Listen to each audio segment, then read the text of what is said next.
Hola, ¿qué tal? Buenas noches, muy bienvenidos a Octavo Mandamiento. ¿Hace cuánto que no estábamos? Hace como... ¿hace cuántos feriados? 6 meses, no sé. ¿Cómo anda, Cortina? Un par de semanitas. ¿Descansó bien? Muy bien. ¿Todo en orden? Sí, bueno, descansé. No grabamos aquí, ya teníamos el programa grabado. Sí. Pero, por cierto, uno ya sabe que la vida del diario es así. Bueno, Casi no hay feriados. La cara bien descansada es obra de Mühlberger. Me hizo un tratamiento extraordinario. Mira, te sacan sangre, dejan las placas y te las vuelven a inyectar en la cara para que rejuvenezca. Mira. ¿Vos decís que sí. Hay unas cositas acá que podría... Sí, vos podrías darte un toque. Veremos. Bueno, y además quiero agradecer a la gente del Teatro Colón porque fui a ver Carmen, la Carmen de Weinroth al Colón el domingo pasado y fue espectacular. Muy, muy interesante. Bueno, vayamos a lo nuestro. Adelante. ¿Hablamos de plata primero o de Hablamos política? de otros shows primero. De otros shows. Hablamos de vudú. A ver, el vicepresidente de la Nación, en esa conferencia de prensa, que era una ficción de conferencia de prensa, a mí me parece que ya todo el mundo habló mucho del contenido de su discurso. Nosotros con Luis trabajamos mucho el tema de la imagen, el tema de hacer media training con algunos empresarios, ¿no? Con algunos funcionarios, y habría que decirle 2 o 3 cositas a Vudú. La primera impresión es que primero hay que sacarse la sonrisa cuando uno va a hablar en serio. No hay que sonreír. Claro. Si uno va a hablar en serio de algo personal, tiene que ser serio y dar serio. Segundo, el pelo da desprolijo. El traje todo el conjunto daba frívolo. No está bueno que un vicepresidente frente a una situación así dé frívolo. Segundo, si alguien es inocente, tiene que estar tranquilo, no tiene que estar nervioso. Si está diciendo la verdad, tranquilo. Es eso, relajá. Más allá del... Por eso no voy a hablar de lo que dijo, voy a hablar de la forma. Relajá. Si sos inocente, relajá. Si uno es inocente, relaja. Espera la justicia. Nada. Tranquilo. Tranquilo, pero que no dé frívolo. No hay que sonreírse. No necesariamente hay que ser simpático cuando uno le allanan la casa. No. Es algo personal. Entonces hay que estar en serio. Hablar en serio. Decir las cosas en serio, porque es grave. Yo creo que está muy bien lo que planteás, obviamente, coincido en todo.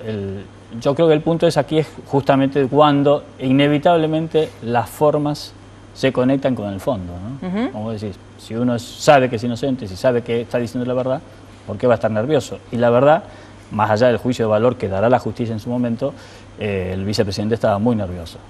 Además de que adoptó ya una práctica desgraciadamente consuetudinaria en el kirchnerismo desde que es gobierno, que es supuesta conferencia de prensa donde no hay preguntas, con lo cual es una exposición pública nada más. El otro tema de esta semana y de la semana pasada es el tema de el después y el durante de la tormenta, ¿no? Qué vulnerables estamos, cuán vulnerable es la infraestructura y qué poco aprensivos y qué poco interesantes y qué poco compañeros y qué poco políticos son nuestros políticos. Porque la verdad que tampoco fue una catástrofe universal, fue una gran lluvia y una gran tormenta, pero que hubiera muertos, que frente al corte de luz, de agua, estuvieran los intendentes llamando a Edenor o a Edesur o a lo que fuera, lo mismo que la gente, y que no hubiera una solución, 48 horas, 24 horas sin agua y sin luz, es una catástrofe. ¿Dónde estaban los funcionarios que no estaban con la gente? ¿Por qué no lo estaban solucionando? A mí me da la sensación de que, digo, esto es como el Sarmiento, que nosotros de casualidad vamos bien. Claro. El día que hay un problema es un problema grave. Esta es la sensación que tengo, ¿no? De mucha vulnerabilidad. Sí, que ahí se mezcla también un poco con la situación social, que más allá de que uno reconoce los índices de crecimiento, de mejoras en algunas capas de la población, evidentemente sigue habiendo una situación social muy grave, digamos, por lo menos en las capas más bajas de la población, porque una de las consecuencias, además del estar sin servicios, en muchos casos sin casa directamente y viviendo en carpas, se sumó en muchos barrios, en el conurbano, sobre todo en el sur y en zonas del oeste, la vuelta de los famosos grupos de saqueo, digamos.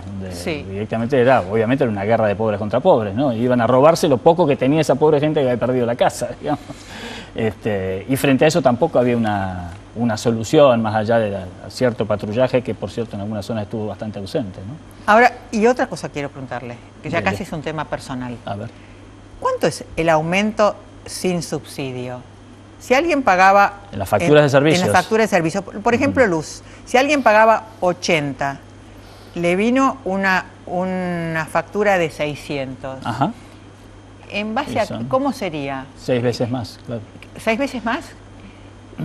¿Cómo es? Más o menos. ¿Cuánto es la posibilidad? Digo, ¿cómo es el margen? Está muy bien esa pregunta, porque vas a encontrar casos, casi tantos casos como cantidad de consumidores, exagerando un poco.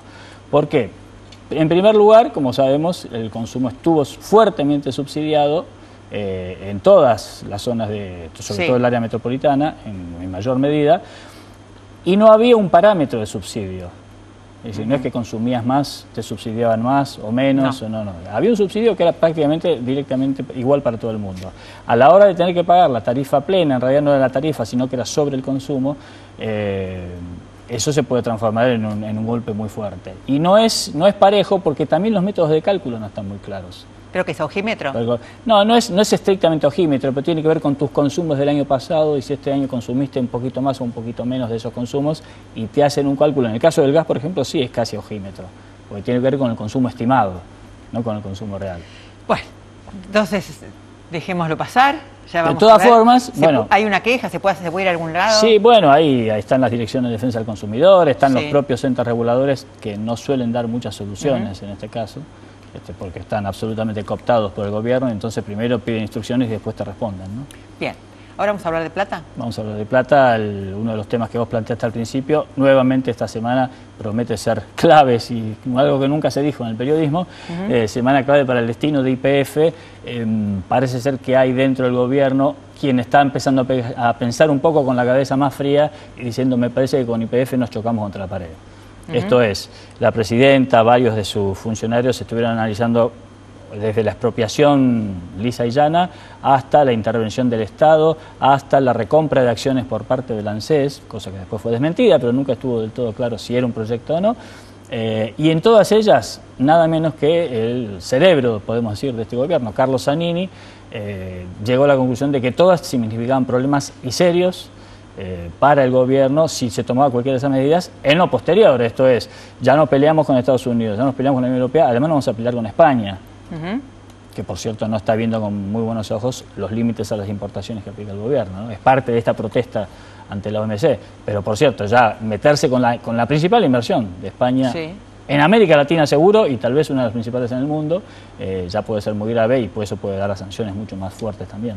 Así que está llegando el presidente mundial, lo que se dice el CEO ahora en la jerga financiera de Repsol, Antonio Brufau, para reunirse en principio con el ministro De Vido, que es el encargado directo. Su ilusión desde hace ya varias semanas es reunirse con la presidenta, hasta ahora no lo logró. Bueno, tampoco lo logramos ya, ¿no? Ahí están esperando. Claro. Hay lista de espera. Ahí vamos. Estamos.